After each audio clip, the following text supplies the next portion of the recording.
Hi, it's Prue from Fuzzy Ink Stationery, back again to give you a quick preview at the Genealogy Research Toolbox spreadsheet that you can download from the resource library.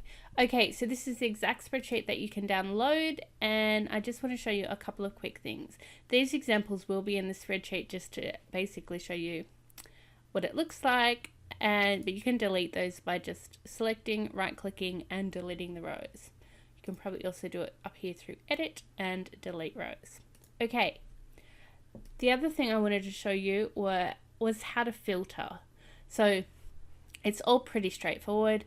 You just type in the information. It doesn't matter. It's just got to be done in the order that you research it, because you don't want to be messing around, sorting things, moving chunks because you didn't need the last space. Just put it all in one big giant list. And when it comes to filtering, this column C, is going to be your sweet spot. So make sure that in this column you type in exactly the area that it covers. So for example, New Zealand birth, deaths and marriages covers all of New Zealand. So I don't need to narrow it down any more than that. But if I were going to look at Australian timber licenses, then that might just cover Queensland or Western Australia. Or you might, depending upon where you live, you may have county-specific records such as land records or voting papers or things like that. So that's the type of information you want to capture in here, that specific area. So it could be a city, it could be your state, province, or your country.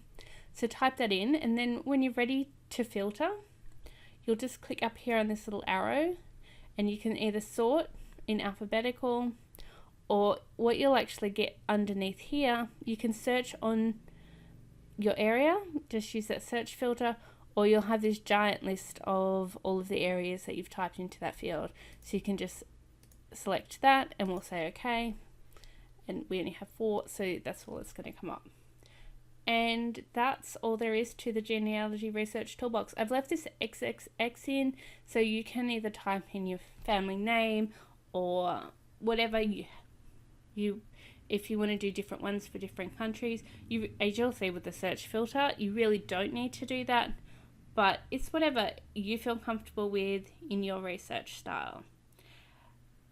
If you have other fields that you want to add in, I've just covered the things that I look for, like is it only an index, so am I going to have to go and get a certificate somewhere else?